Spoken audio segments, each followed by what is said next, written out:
From managing rising prosumer activity to leveraging AI and tackling technology debt.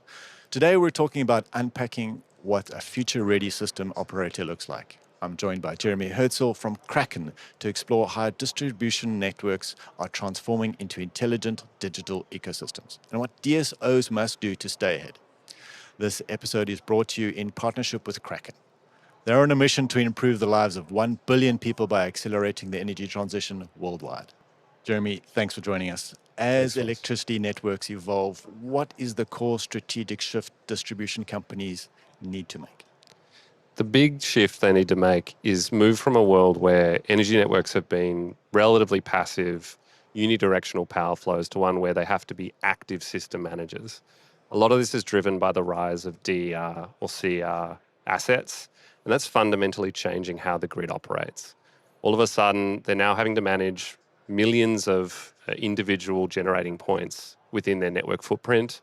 That makes energy flows highly volatile, means they have to have a different kind of relationship with consumers than what they've had for the last sort of 20 to 30 years. And they're really not ready to tackle a lot of those challenges unless they have new digital infrastructure and capabilities that change along with how the market is adapting. Prosumers was the key word there. With the rise of prosumers, how should DSOs maintain reliability and stability while enabling broad market participation? If you think about what a prosumer represents, it's effectively a micro power plant on the grid. And so DSOs need to be able to look through the supply point and understand, what that prosumer is doing. What assets are connected to the grid? Do they have, typically it would be a solar battery and probably an EV setup. And they're going to need to be able to control, in particularly in emergency scenarios, control how their inverter talks to the grid and be able to set dynamic import and export limits over that power flow in and out of the grid. Even if they're not the ones who own the customer relationship in deregulated markets, they need to understand and have sensing along the network to understand how consumers are dynamically adjusting their own energy usage in line with prevailing market conditions. Okay, well, that's going to take a lot of tech, right? So where do you see the most significant technology debt in distribution today? I think for a long time, distributors have thought about their tech stack with a kind of a sweat the asset type mindset. They're, at the end of the day, they're asset owners, they're infrastructure providers. And so ultimately, if you're able to delay digital investment, that's typically been a good thing for distributors, because effectively they don't have to invest and they can invest in their physical assets. My sense is that's shifting significantly, and now distributors and DSOs are ultimately needing to invest in new digital and AI infrastructure alongside their physical infrastructure investments. Okay, so data and AI, they're increasingly driving these decisions, and you got to evaluate that performance. What measures should DSOs put in place to evaluate that performance? Instead of, say, measuring just utilization, we need to understand how much of that sort of hidden capacity in the network from flexibility they are actually using. So, for instance, how many gigawatts are we able to use through flexible assets across the grid?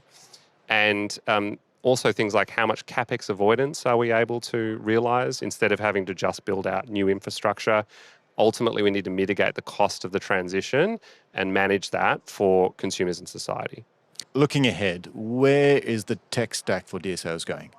I think they're going to need to invest up and down the stack. So I conceptualize the stack for a DSO in a number of layers. So you can think of the bottom layer as sort of the physical grid and edge network, which is effectively the devices and being able to understand and control in near real time what's going on in the network.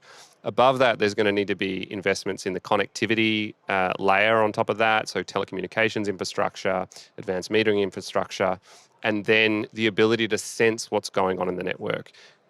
We don't have the luxury of time when we're talking about the physical flow of electrons through the grid. You're needed going to be able to set optimization constraints at a high level, but then allow sort of devices near the edge of the network to control how things actually are happening. Above that is going to be a series of core OT and IT platforms. And I think distributors are increasingly going to need to invest in one or two core platforms that allow them to stitch together lots of different bits of data, lots of functionality into a common set of ways of visualizing the grid so that they can make those optimization decisions. So Kraken Distribution is your new platform, purpose-built for helping DSOs become system operators, right? That's right. We're really playing on the IT side of the tech stack. Like, I think there's going to be a bit of a divergence between sort of tech that is built predominantly for the operational technology side, where you're really going to be having people who are, understand the hardware and embed software with their hardware capability. And then we're on the IT side, so we're kind of like the mirror to that. And we do a number of things, effectively enabling the modern business operations for a DSO. So that's network customer experience, billing, meter data management, network transactions, and ultimately that DER visibility and optimization that I mentioned at the top of the conversation, all of that together in a common platform and data model. Okay, so in a market still dominated by legacy systems, what's the distinctive advantage here with Kraken's system? There's a few. I mean, in order to do the kinds of capability we're talking about there, usually you'd need 3 or 4 individual systems, each with their own set of functionality, different data models, and it's a nightmare to implement and integrate all those systems. We collapse all of that into one common platform. And we do that with a modern set of capabilities. So increasingly, systems in a DSO tech stack are going to need to be able to communicate with each other relatively easily. We have a modern access layer and set of APIs that allow third-party systems to seamlessly integrate with us. So that's on the technical side. We also differentiate in terms of how we deliver and the commercial model that we set up with our customers. We really believe in aligning our incentive with clients in a way that's different to how sort of they're typically been dealing with things like sort of time and materials type approach from our competitors. And we deliver in a very agile, iterative, progressive way, which allows us to build and configure core capability to enable the next set of outcomes that our clients are looking for. It means we can move faster and at lower risk. Okay, seamless integration is a phrase that we hear a lot. And Yeah. it's easy to say. Yeah. Doing it's different. Yeah. What are the challenges that you have to overcome? Yeah. I think the core of it is that you have two different systems that understand and model the grid in different ways, or aspects of the grid in different ways.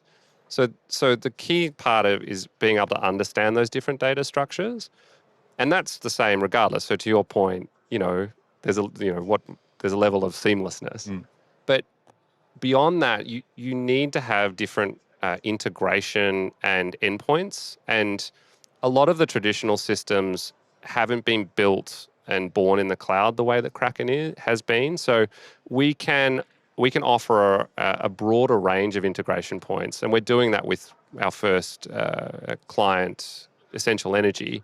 We're doing integrations with their ADMS, their field platform, their GIS platform, and all of that, and they've provided this feedback, all of that's a lot easier when you can have the access capabilities of a modern platform like Kraken that's predominantly API first in its architecture.